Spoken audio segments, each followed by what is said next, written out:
Well, It's all about welcome. hands-on today. That's right. Many, many hands. And we're so wonderful to see all of you jumping over to this side. And thank you so much for joining us. Um, just want to quickly introduce myself and Carol, I'll have you introduce yourself as well. For those of you who don't know me, I'm a huge fan of Carol DuBosch, but I do have a name. My name is Heather Levitt Martinez. You may know me from letslettertogether.com or some of the online courses that I've helped teach or facilitate, host, and also tech host. And I'm so glad to be joined by Carol today. Carol, can you say a little bit about yourself and where you're dialing in from? Yes, I'm Carol DuBosch in Portland, Oregon, and I was so thrilled to join with Heather when she suggested this great idea. It's like, I'm in, let's do it. I'm a long time calligrapher, 60 plus years, and I also love to fold paper. So those two things are coming together for me a lot, and I'll be sharing a paper project that's super simple for you today. Yay. Yay. Yay. So let's get started. Carol, I know you've got a great presentation for us. Where would you like to begin? I'm going to begin with my PowerPoint. I'll be sharing my screen. And we're, Looking good. okay. So this is the star that we're going to learn to make right now.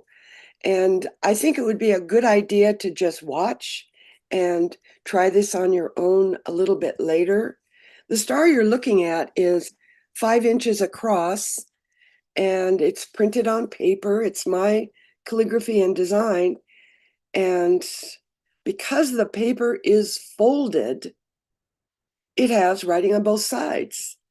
And here is a page of instructions. If you know how to do a screenshot, Heather, do you want to give a few tips about screenshotting? Sure. If you'd like to take a screenshot and you are on an Apple or a Mac computer, you can hit Command Shift 3 and it will take a picture of the whole thing. If you want to just take a picture of just that portion, Command Shift 4 and then drag a square around it. Now, if you're on a PC, you have a print screen button that you can choose. And I know there's a couple of different ways you can do it on a PC. So if anybody's here and they can put that in the chat, that would be great. Wonderful. Couple of Super. people, yeah. A couple of people are also asking if I could share the link periodically on the other page to bring everybody here. I've done that. We've got 120 people with us already. Isn't that great? Oh, that's lovely, Yay. Heather. Yes, Yeah. wonderful.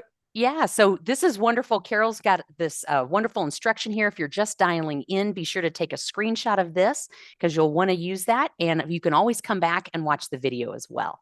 Right. So Great. that's the page of instructions of how to make this star that we began with. And here is what I call the Cliff Notes.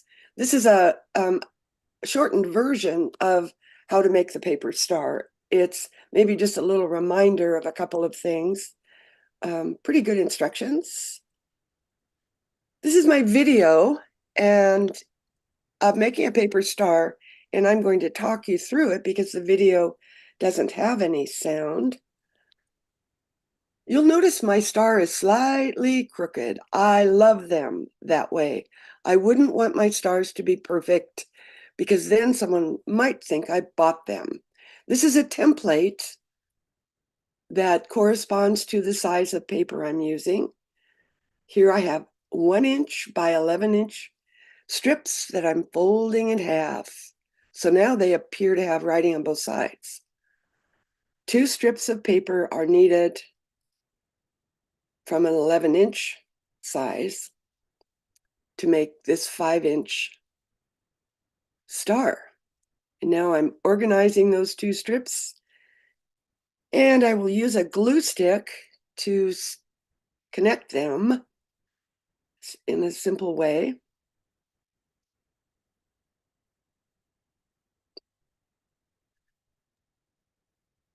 It would be a good idea to let this dry before you fold. I Well, love these instructions, Carol. When you sent them to me, and I'll just let everybody know, you sent them and you didn't give me any instructions. You just said, watch this video. And I did it. good. Yeah, super easy. So start at the arrow and always have a little bit of the template sticking out. You can see there's a tiny bit, and I'm making the turn here, but I'll do so to allow a tiny bit of the template to show. That just gets things as they should be organized. The next fold, again, making sure there's a little bit of the template showing through. Yep. And again, the templates.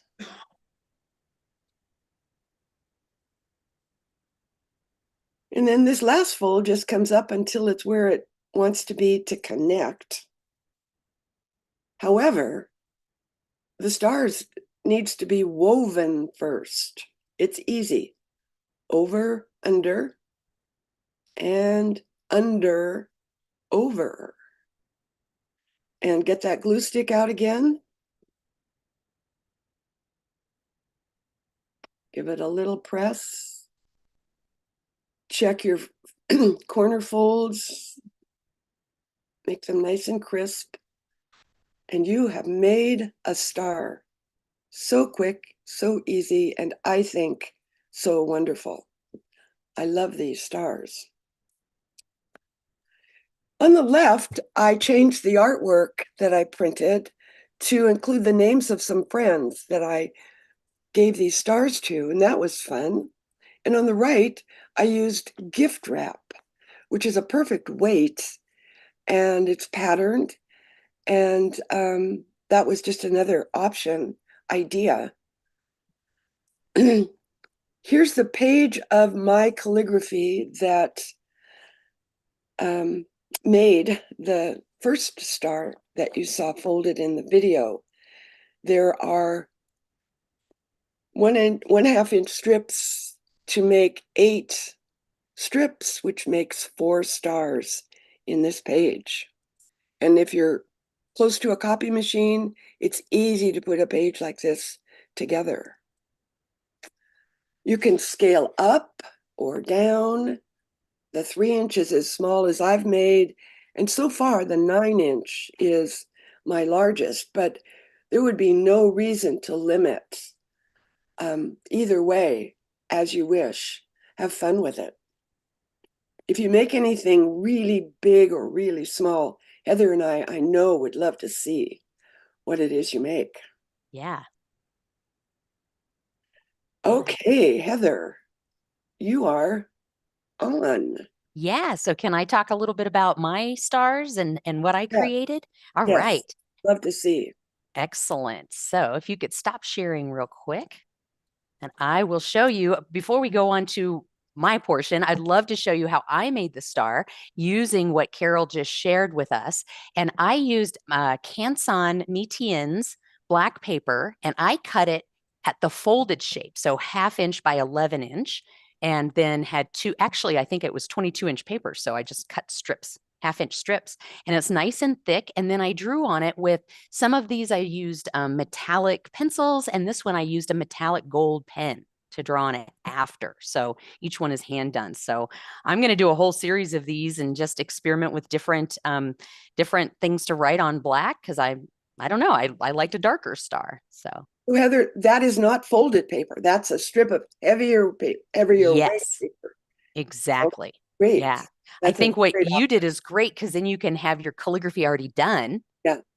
But this is like I have to go back and do it each time. Yeah. But it's easy to make it personal. Yes, absolutely. Absolutely. And I love that you made yours with gift wrapping paper. That was so fun. Yeah, I think Great. so too. Well, you inspire me every single year when it comes this time. And last year, you actually I think in January of last It year, was you in taught January. Yes. Okay, we'll orbs go and back to my stars. screen share and take a look at the stars and orbs Zoom class that I taught in January to make all of the orbs and stars that you see in the photo. And Heather decided that it was going to be easier if she organized files that would let Cricut machines cut the pieces for these stars. So she's offering her Cricut files, and I have this workshop recording on my website. So you are welcome to join up and learn about Heather's Cricut machine Yeah. files. Yeah. You want me to talk about that now? I'll just show my orbs scaled up, Yeah. enormous size. These are Wow. 8-inch circles that I photocopied my artwork onto. Here's a also 8-inch cardboard, and I photocopied artwork and cut in triangles and placed in the center of this. And these have no artwork. They're just bright red, and they were used for a display. The lightweight poster board was perfect for these. Great, Heather. Tell us about your files and your. Yeah, I'll tell you a little bit about that. But before I do, I have to just talk a little bit more about your awesome handout that you created. Now, this is 9 orbs, right? 9 orbs and stars. So 9 different designs. And her handouts are 15 pages full of really great examples of finished pieces, step-by-step instructions, how to create these templates so that you can use them over and over again, which is fantastic. And I'm going to scroll really fast, so avert your eyes for just a moment. And she even has examples that you can photocopy and create some of these yourself, or use these circle and these spaces as a template to create your own designs, right? Yeah. So let me show you how all of this came to be for me. So first of all, I asked Carol if I could use her templates to create cut files for my Cricut. Now, how many of you have a Cricut? Go ahead and put it in the chat, or some kind of cutting machines. She gave me permission and I went to work. Now, the very first one, this one, was super easy. I had it drawn in Illustrator in about 2 minutes. Okay, I thought this was going to be great. And then about dozens and dozens of hours later, it was finally finished when I pulled everything together into files that I could actually cut on my Cricut. So it did take a while. So the easy part was just drawing this one shape exactly the way Carol had it in her handout.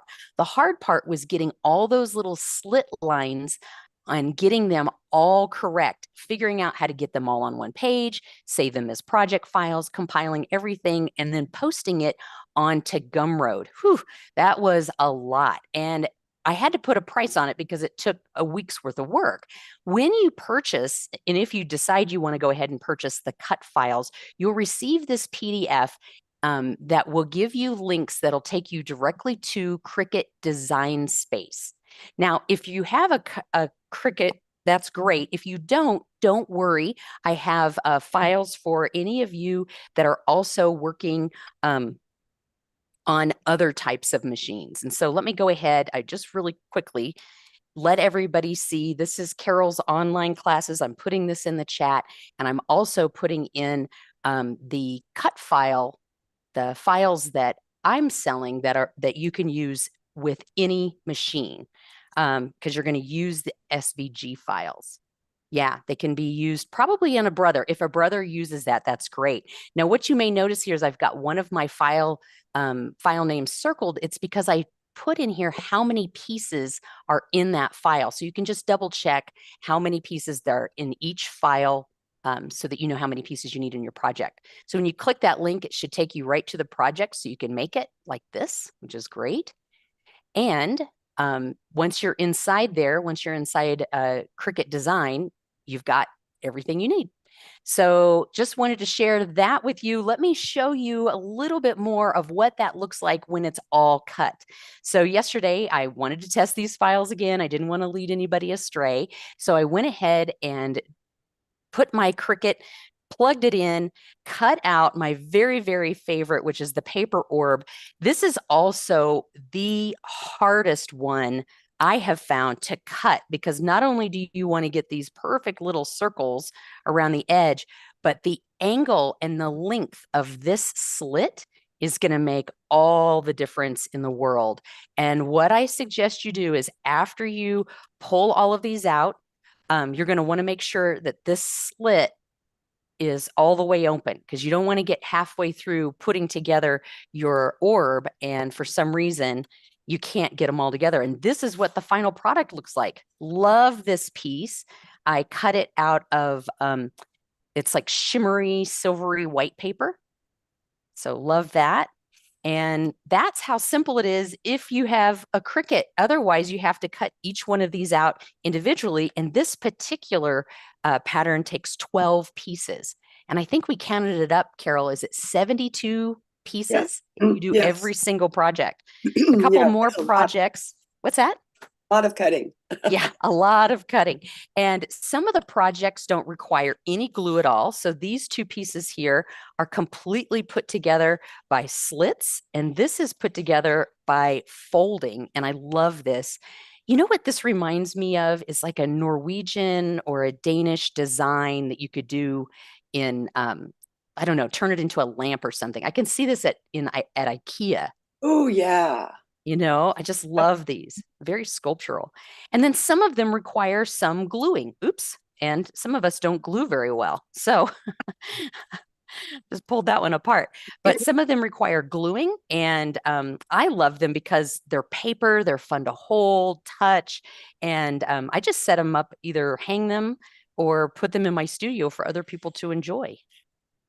Yeah. So we've got a couple of questions in the chat about the Cricut. Keep them coming. I will stop sharing for just a second so that we can let people know. Carol, you have a Cricut. You have the Cricut Explorer 3. Is that right? Cricut Explorer 3. Yes. Yep. And I have the Cricut Maker. Yep. And it doesn't matter which machine you have because you can either use these project files if you have a Cricut, or if you don't, if you were to purchase my cut files, it's just the SVG file. And so you just get that one image and you can put that into your whatever software you're using for your cutting machine. And then, like I said, the file name tells you how many of those pieces you need. And it's also in Carol's great handouts. And tell people, be sure to tell people the great idea you have about if you are new to Cricut and have a new Cricut machine, what to do. Yes. Oh, thank you so much for reminding me about that. So, if you're new to any kind of cutting machine, before you even go online and purchase it, get out a sketchbook and write down all of your great ideas. Because what happens when that machine comes in the mail? You're excited, right? You're opening it up, you can't wait to plug it in. And then all of a sudden, your learning curve on the technical part goes like this, and you forget all your great ideas. And then you have to watch a bunch of videos on how to use the darn thing. So, two things. One, write down all of your great ideas so that they don't get erased from your brain, so that they're there for you when you decide and once you learn how to use your Cricut. The second thing is join a support group or form one. Find other people that have a Cricut and share tips and tricks with each other. A couple of tips, I'll also put this in the chat, is be sure to update your design app frequently. I don't know if you have Cricut Design, but I have to update it every single time I use it. You'll want to scale your design just under the size of your paper. Now, all of these pieces that I created for you are made for letter size because a lot of papers that you purchase is that size. If you want to scale it up so it's 12 by 12 because you've got other kinds of papers, that's great. You can do that too. It's totally, you can scale them up and scale them down. But if you do it just inside, I also place my paper. You'll notice the corner. I don't place it directly in the corner. I bring it down just a little bit because Cricut thinks it's smarter than me and it takes the whole design and puts it down as well. Also, something we discovered, I think, Carol, the more we used our Cricut, is to change your blades frequently, right? Yeah. Yeah, exactly. And you want to do that because otherwise it'll tear your paper or clog your machine or give you an error. Yep. And then Every project is worth a sharp blade. Wow, you go through a lot of blades, I bet. Well, it's, maybe not new, but make sure it's sharp. Yeah. Yeah, good. Good. And then if you are using a pattern that requires scoring, the cut files that I gave you have all the scores in it as well. So you can put in your scoring tool and it'll score for you.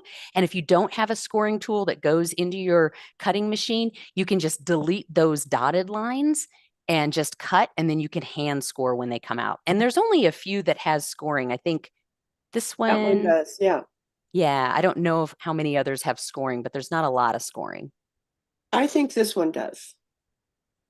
Right. Whenever there's folds. Yeah. The circular one and the star one has scoring. So there might be three that have scoring. Yeah. And then before you put your pieces together, like I said, make sure all of your little slits are open because you don't want to get in there. You could end up tearing or bending your paper. And all of these you used cardstock. Is that right, Carol? Yes, I did. Yep. Or cardboard, something heavy. Well, for the big ones, cardboard. When you Yeah. scale up, you can scale up everything, the weight of the paper for sure. Absolutely. Awesome. Well, I'm going to put my tips in the chat. And while I do that, do you want to show them some more of your projects? Yes, I do. Awesome. All right.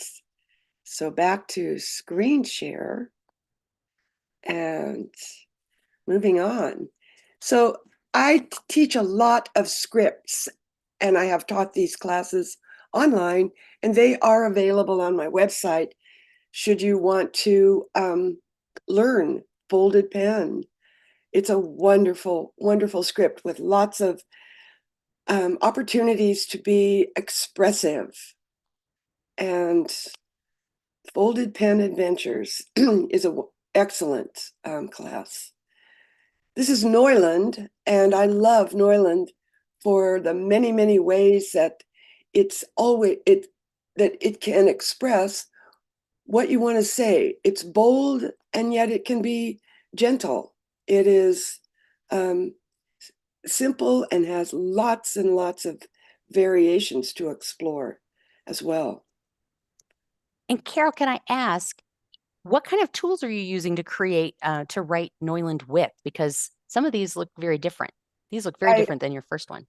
I show writing with a clothespin, a wooden clothespin, or parallel pens, or automatic pens, or flat brushes. Also, just drawing the wonderful forms. So there are so many ways to work with Neuland.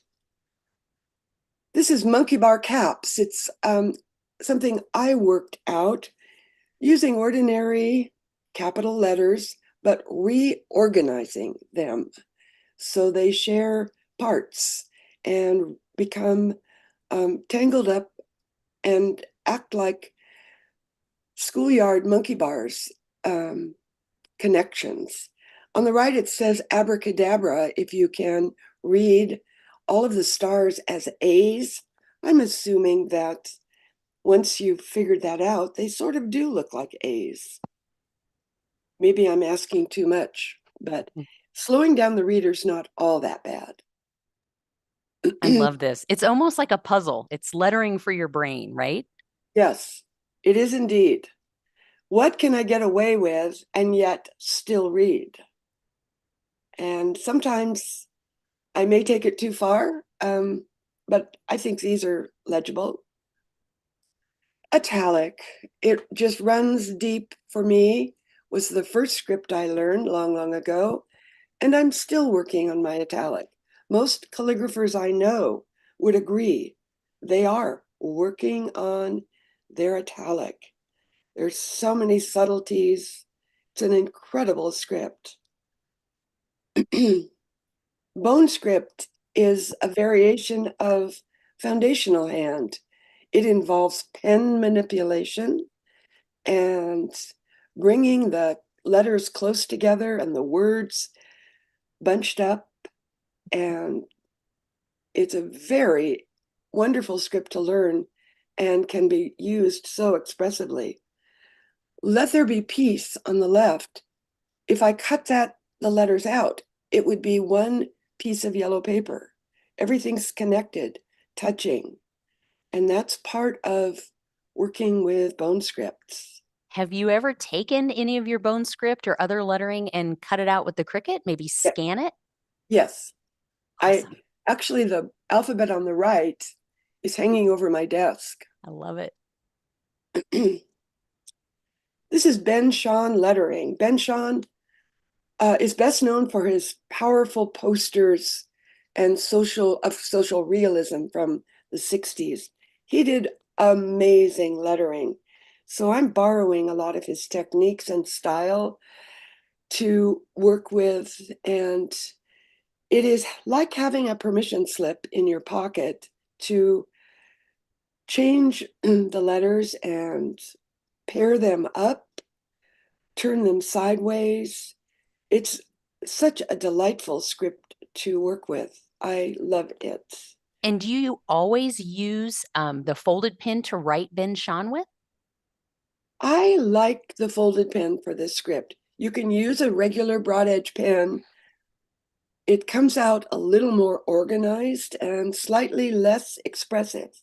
Mm. On the left is just a line drawing outlining the lettering. And I've always liked the idea of outlining, just drawing around the letters.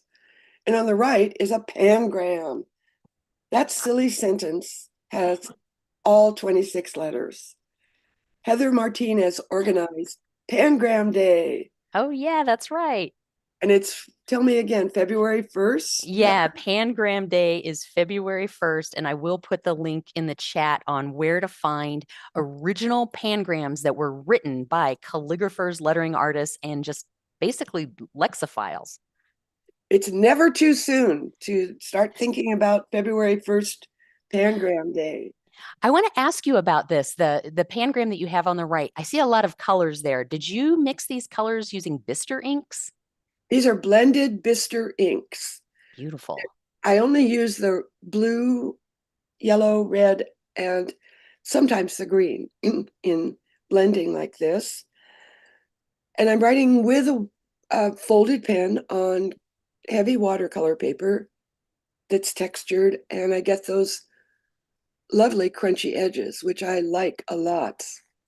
Bister ink is a delightful product to use, and it's part of what we work with in this class, learning to blend.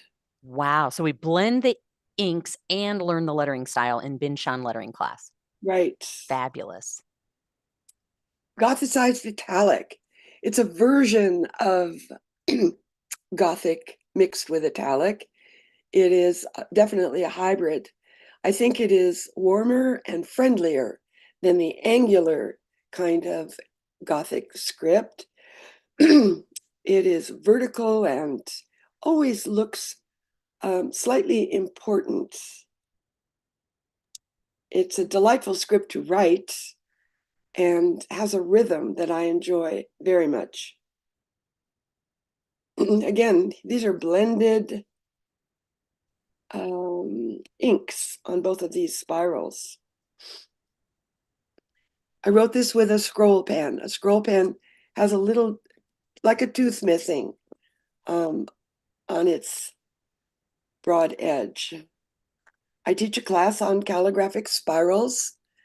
We look into lots of ways to work with a spiral and become comfortable writing while turning your paper. I love it. It's great practice, both in writing in the round, but also for the lettering practice as well. Mhm.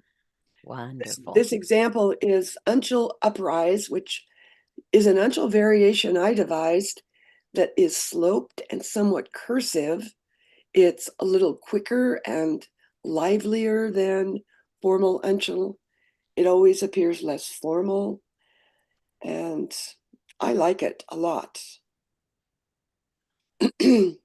Monoline italic is the skeleton of normal italic, and you write it with a pen that has no edge, just a pointed pen, or a Bic ballpoint, or a straight up marker, or a Q-tip, anything that just moves a little bit of ink around the paper. It's a very simple script, and it gives you good experience. Plus, there are amazing things to do with just simple monoline italic. I loved learning this from you because I found that it actually helped me with my handwriting. It helped make my Yes. handwriting more clean as well. And it's always a great go-to if you need to do something quickly. Italic is always there. And you've always got the tool. Someone's always got a ballpoint pen or a pencil. That's You right. don't have to have a fancy um, bunch of gear. No, and if you don't want to use pencil and paper, I use my iPad because I can just use a round brush on my iPad and my drawing app, and I don't have to waste any ink. And yeah, you can just So practice the form that's a that way way. that you practice, Heather. Yeah, yeah. I practice a lot using my iPad because it helps me focus on the form. And then when I get out my inks, I learn from changing from different types of tools Sure. every time, right? Because it makes you really focus on the form no matter what tool you're using. Right. Absolutely wonderful idea. This is Jubilee script I invented, and none of the letters are related to each other. There's no harmony whatsoever. It's total chaos in a way that I think is quirky and interesting and definitely slows down the reader. But it has a spirit that works for many things. I like to write people's names on an envelope. I wouldn't want to challenge the Postal Service by using this for the address. I make that very clear. But I do enjoy working with Jubilee script. And when I teach Jubilee script, um, often students will say, oh, I'm having trouble with the W or the N or whatever. And it's like, oh, we'll just invent a new one because these are mine. And if you want to invent something else, give it a go. Now, And I know I didn't ask you this before, so this might, I hope this question doesn't throw you off, but one time you showed me how you collect your Jubilee script letters, and it was in an address book. yes, What a great way to organize them. it's because I'll forget the variations I've come up with along the way. And when it's like a little file for them. Yeah, Yeah. So when I'm working and I want a different E, I can just look up the E in my little book on the E that's page. fantastic. And do you have a favorite E? I'm seeing it over and over. No, I don't. But Okay, E is the busiest of the letters in English. right. It's a good idea to have a good lineup so you're not always using the same one. Yeah, I see three different ones on the one on the left. Good. Yeah, I try not to use the same one too often. That would make reading easier. yeah. Stamp carving is a delightful skill to learn. And on the right, the holiday trees were stamped with the stamps that you see in the image. I've been carving stamps for so many years. I've hundreds and hundreds of them. It never loses its interest for me. The large sun on the left, I printed the postcard and then stamped the sun. It has embossing powder on it. I'm going to show that in my demo in a moment. Wonderful. And on the right, the origami crane is the stamp. And then I wrote solstice with a folded pen. I teach artist book magic. This class teaches 4 styles of simple bookmaking. Many of them require no glue and no sewing. No special materials are needed, just your curiosity and a little bit of time to learn to make these fabulous books. This is one of the books that I teach. It's called the Diamond Fold Meander book. You're looking at a book that is 1 inch by 1 inch, and it's being held together by that bead laced on the ribbon. We'll look at it shortly. Here it is open. I've written on the pages. It's so beautiful. It looks like it could be a wedding gift. It would be a lovely wedding gift. Yes, Heather. And just think, in that couple's world, it will take up 1 inch by 1 inch space. I'm still having a hard time imagining what that looks like. Well, we'll see in a moment. So here it is fully open. It's a delightful, organized set of folding that I teach, and that you have diagrams and everything is completely understood. Hand embossing, another fabulous skill that I love to use with calligraphy, and I'm going to do a short demo very shortly. Here's a hand embossing. It's tricky to see the embossing, so it always has to be lit from the side. Yeah, you've done a great job of lighting it. It's really something that needs to be felt, right? Like you Yes, need to, yeah, or seen in real yeah. life. So here's the embossing, and it came from this stencil. These are some of the classes I teach or offer on my website, recordings, and Fantastic. And I did put that link in the chat. So if anyone's interested in checking those out, they're affordably priced. So great to go back and watch the videos. thanks, Heather. Yeah. All right, so Is it demo time? it's demo time Great. at my desk.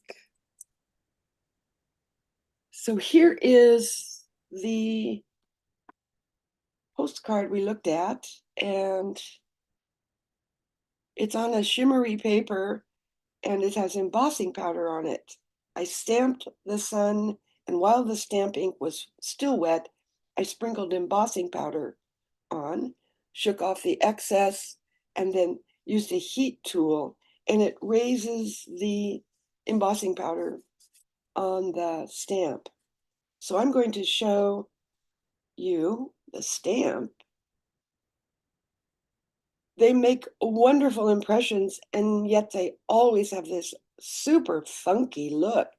They get sort of dyed over the years by the various colors. They are not glamorous items to look at, but they're very dear to me, and all this detail has been carefully carved. So I have a blank version of that invitation, and I'm going to ink up this stamp. It's a big stamp. Think more like you're printmaking than just bouncing it on the stamp pad. I want to really get a lot of good stamp ink on here. I did. Then I have to find the right spot, which after a while becomes something that is easier to do. Again, I'm not just bouncing it on the paper because this is a big design.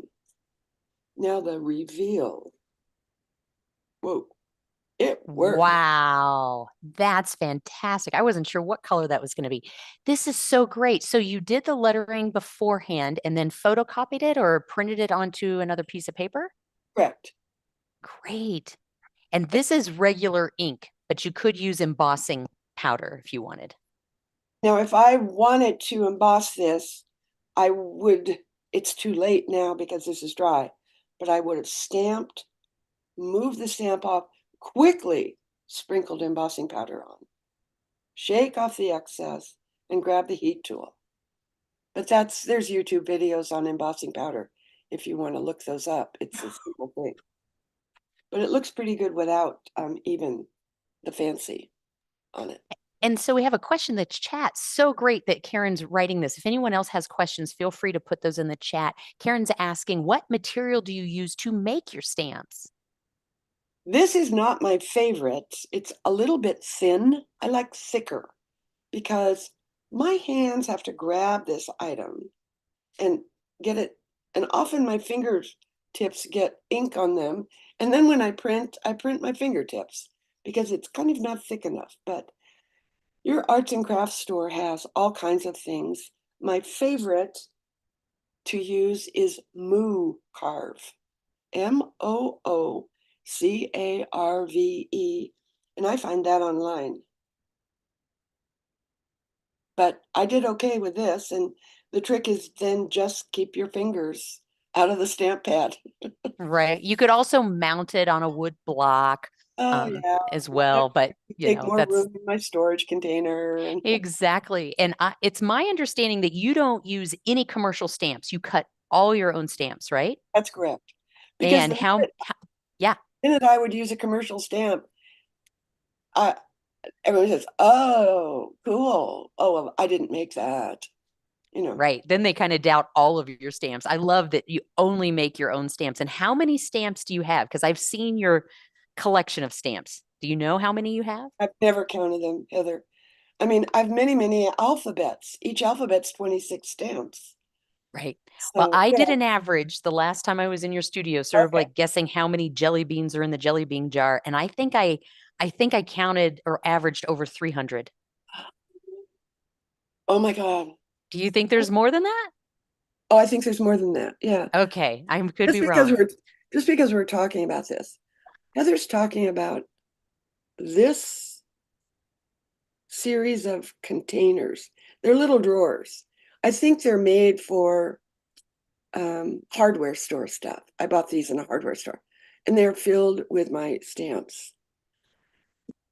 Yeah, it'd be fun to know. I just I don't know that life is long enough to count stamps. I don't think I was counting all your alphabet stamps. All right. All right, Great. so Wonderful demo. the next thing I want to share, unless there's a question, Heather.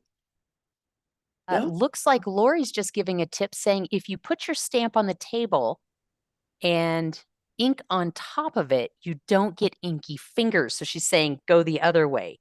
Yeah, yeah, that would be very good, Lori. Excellent. Yeah. That's a great tip. Yep, good idea. Next up, this is the 1 inch by 1 inch book we looked at, and seeing it in my hand puts things in perspective. So to open it, it's a nice, neat little well-behaved package. I just pull the bead and voila, it just opens like a small paper sculpture that, and this is on vellum, so it does have an ethereal quality to it. Spreads it out, the person can go through this and read it, no problem. And then when you're finished, it all finds its way back to pull the bead down the ribbon, and you are finished. That's fantastic. I'm so glad you showed this to us because the picture, of course, took up our entire screen, right? Sure. That's so beautiful. However, it's great to see that. And so you're saying that you made that on vellum. So vellum has quite a great memory. So you've got to get those folds just right. You don't get a second chance on vellum. That's right. Okay. The folding, yeah, definitely. So these two are other versions. Now these I printed. I organize the layout to know where I want to print my art. And this is a series of alphabets on the pages that aren't folded. There are the square pages and the foldy pages in this structure. So this one has art on the square pages. And again, it just finds its way back closed. And this one has art in the opening. So there's less art, and the art is bigger. You open the lotus folds to see the alphabets. And all of this was printed, Xeroxed, photocopied, and yeah, lots of possibilities with a diamond fold meander book. Gorgeous. And it got so big when you opened it It's, up. yeah, yes, exactly. And All right. next up is embossing. Now, this is your final demo, right? Correct. Great. I just want to encourage people to ask questions in the chat. We'll stay on for a few more minutes. Yeah, show us what you've got. Wow. So this is the stencil for that I'm going to emboss. It's a dove that I designed. I designed it with a broad edge pen, so you can see how the thicks and thins happened as I moved my pen around. Took a while to get it organized. And I cut this. Cricut wasn't part of my life when I made this stamp. And I don't know that I would pull out the Cricut for something this simple anyway. It is cut from, let's see, a manila file folder, which isn't very thick, but it's the perfect thickness for embossing so that you don't punch through the paper that you're pushing. And file folder, excellent. Okay. I'm going to use a run-out ballpoint pen as my stylus. It's roundy pointy. Everyone has one, just make sure it's out of ink, and it works beautifully.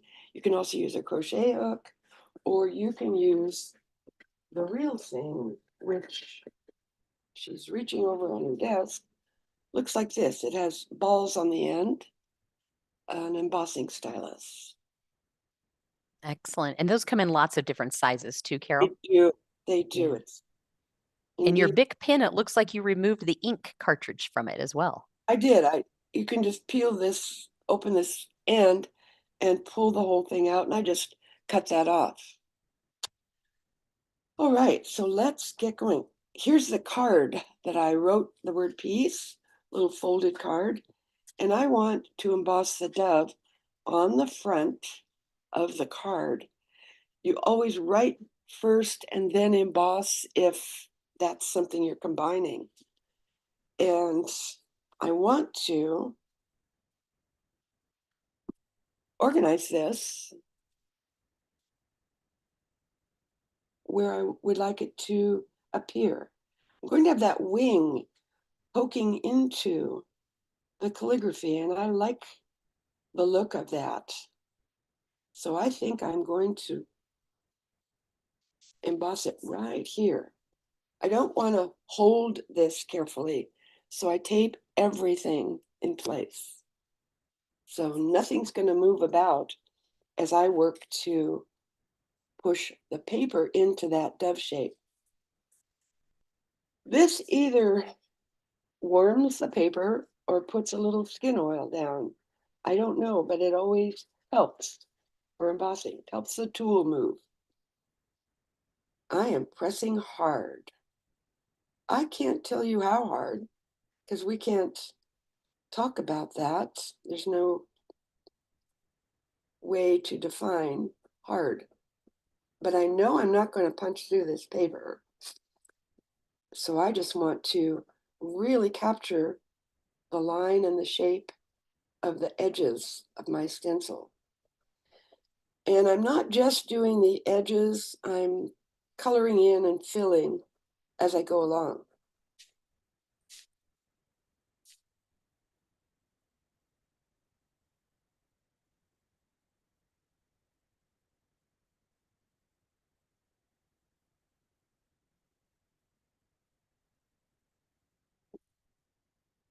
Right? It's nice that everything is taped. I don't have to worry about it moving and messing up what I've done so far. I love this. And all of those little lines that you're drawing in the middle, do they show up on the outside or how does that work? Well, So we're going to find out. it's going to be smooth on the outside. They will show up as scumbled lines when you look at the underside, but hey, they're the tracks.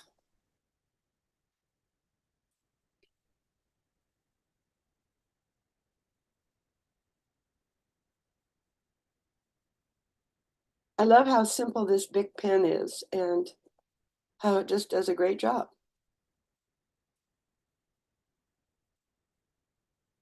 Okay, I have done it. Now, let's see if it worked. Ta-da. So I have to get my side light ready and turn this off. So there it is on the inside. Oops, there. and raised up and ready to go on the outside. Wow, that is fantastic. Oh, and you're right, that side lighting looks great. And we don't see those scrumbled lines on the front. No, it's smooth. In fact, Great. what's interesting is I wonder if we could go in. Yeah. Okay, Love it. this is Canson, which is, and it's the textured side I chose to have on the front. And the embossing smooths the texture. So now Wow, it's textured and smooth. Canson is lovely fantastic. for that. So it's the Canson. Lori was asking what type of paper, and Janet's asking what kind of tape do you use to stabilize the paper? Drafting tape, Drafting tape, maybe I artist tape, think it's anything called that's, yeah, artist. yep, good. Yeah, because it can, and it comes off, it comes in many different sizes. You can get in half inch, full inch. So Yeah. good. Fantastic. Thank you, Carol. You got a big wow from in the chat here. So well Oh, done. okay. And Great. I love seeing how you blended both the lettering and the embossing. So Yep, folks I can like that choose too. whatever class they like. Yeah, Integrate it. Yes. wonderful. I want to encourage anyone to ask any additional questions in the chat. Yay, we did it. Fantastic. Great demos. It's so wonderful to see all the many, many hands of Carol DuBosch and have the opportunity to learn from you. I think I've taken all of these at least once. And absolutely loved learning from you. So, got lots of wows, beautifuls, thank yous in the chat. Any questions from folks, feel free to ask us. But you know, you can easily find us. If you liked what you saw today, please let us know in the chat. I will follow up for those of you who subscribe to my email list at letslettertogether.com. I will follow up with where you can find this recording and ask you to give us some feedback. Do you want more of this? Was this clear? I know I had a good time. How are you, Carol? I had a wonderful time. Yes. It's always fun to share things that we're excited about. That's always a good thing. Yeah. And it looks like someone wrote in the chat, I know what I want for Christmas now. All right. That's great. And we hope that you'll make things for other people for the holidays as well. Right. Yeah. Wonderful. So great to see everyone. Any last words, Carol, before we sign off? Well, I truly hope that we have inspired people to make things, learn new techniques, and just have a wonderful time. And reach out to us at any time as Yeah. well. Yeah. Yeah. I'll We'd be always sure love to. to see what you might have learned or made as a result of our little connection here. I love to Absolutely. connect with Heather, and we decided that we're quite good at bantering, which is what we've been doing back and forth today. Yeah, I think we added a few things in this one and we forgot a few things too, but that's okay. I think anytime we can go live together and share what we're working on and share our passion is super great. So great to see everyone's thoughts in the chat. We'll be sure to come back and check those out and we'd love to hear from you more. Okay. All right, everyone, have a wonderful holiday season. We hope to do this again. So let's celebrate all of our many, many Hey. hands and the great pieces that we're going to be making. All Okay. right, see you next time.